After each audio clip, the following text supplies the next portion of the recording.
해공 스님의 도력.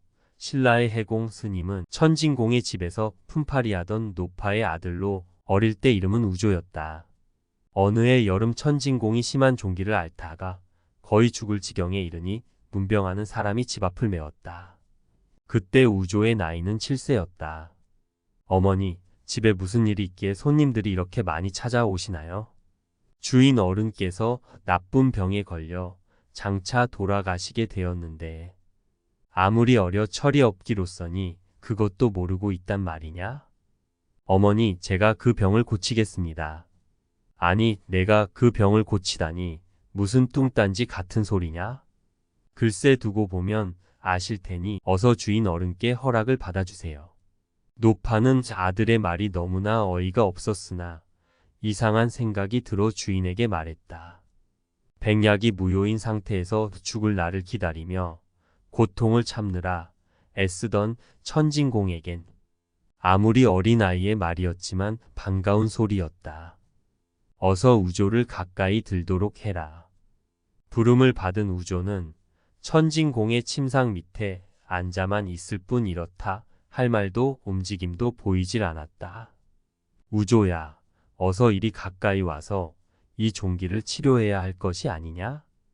주인의 말을 들었는지 못 들었는지 우조는 그냥 눈을 감은 채 앉아만 있을 뿐이었다. 그렇게 얼마가 지났을 때다. 천진공의 종기가 여기저기서 터져 고름이 줄줄 흐르는 것이 아닌가. 그러나 주인은 우연한 일로만 생각하고 별로 이상히 여기지 않았다. 그 후 우조는 자라면서 주인을 위해 매를 길들였는데 이것이 아주 천진공의 마음에 들었다. 어느 날 천진공의 동생이 벼슬을 얻어 지방으로 부임하게 되자 천진공은 매를 한 마리 골라주었다. 동생이 매를 갖고 임지로 떠난 뒤 얼마 안 되어 천진공은 갑자기 그 매 생각이 났다. 내일 새벽 일찍이 우조를 보내 그 매를 가져오게 해야지. 그러나 이게 웬일인가. 언제 어떻게 알았는지 우조는 그 매를 가져다가 새벽녘에 천진공에게 바쳤다. 아니 우조야, 내 어찌 내 심중을 알고 이 매를 가져왔느냐? 우조는 다만 빙그레 미소를 지을 뿐 말이 없었다. 천진공은 그제서야 깨달았다. 지난날 종기를 고친 것도 모두가 우조의 범상치 않은 힘에 의한 것임을. 나는 지극한 성인이 내 곁에 있는 것을 알지 못하고 예의에 벗어난 말과 행동으로 욕을 보였으니 그 죄를 어찌 씻을 수 있겠습니까? 이제부터는 부디 도사께서 저를 인도해 주십시오. 천진공은 엎드려 절을 하며 지난날을 참회했다.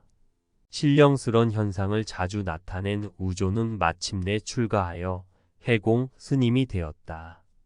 스님은 작은 절에 살면서 늘 술에 취한 채 삼태기를 지고는 노래하고 춤추며 미친 듯 거리를 돌아다녔다.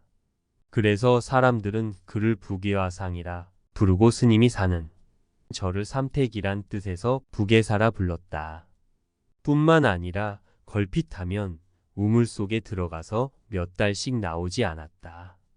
또 우물 속에서 나올 때면 푸른 옷을 입은 신동이 먼저 솟아 나왔으므로 대중들은 이를 조짐으로 스님이 우물에 들어가고 나오는 것을 미리 알았다. 더욱이 몇 달 만에 우물에서 나와도 스님의 옷은 젖지 않는 기이한 현상을 보여 대중을 놀라게 했다.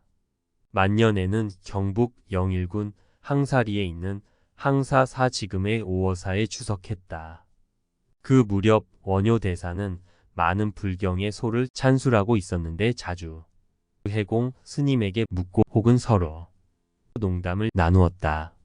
어느 날 두 스님은 절 근처에 있는 시내를 따라가면서 물고기와 새우를 잡아먹었다. 이때 원효 스님이 갑자기 괴춤을 내리더니 바위 위에다 방변을 했다. 이를 지켜보던 해공 스님은 허 웃으며 농담을 건넸다. 자네가 눈동은 내가 잡은 물고기일게요. 이런 일이 있은 뒤 항아사처럼 많은 사람이 출세했다 하여 항사동 항사사라 불리우던 절 이름은 오어사로 바꿔 부르게 됐다. 지금도 오어사에는 원효 스님의 삿갓이 보관되어 있다. 요즘 여름철에 볼 수 있는 섬세한 발보다 10배나 더 정교한 풀뿌리로 짜여진 이 삿갓의 높이는 한 척이고 밑에 직경은 1.5척이다. 뒷부분은 거의 사가 버렸는데 겹겹이 붙인 한지에 붓글씨가 쓰여져 천년 세월을 되돌아보게 한다.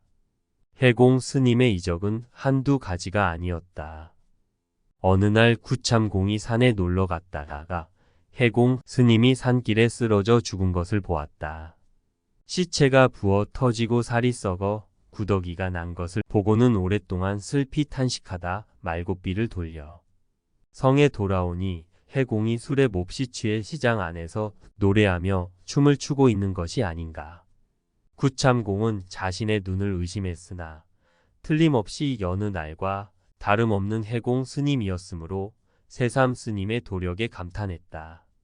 또 어느 날은 풀로 새끼를 꼬아 가지고 영묘사에 들어가서 금당과 경루, 남문의 낙무를 묶어놓고 강사에게 말했다. 이 새끼를 3일 후에 풀도록 해라. 과연 3일 만에 선덕왕이 절에 왔는데 선덕왕을 연모한 지기의 심화가 절의 탑을 태웠지만 새끼로 맨 곳은 화재를 면했다.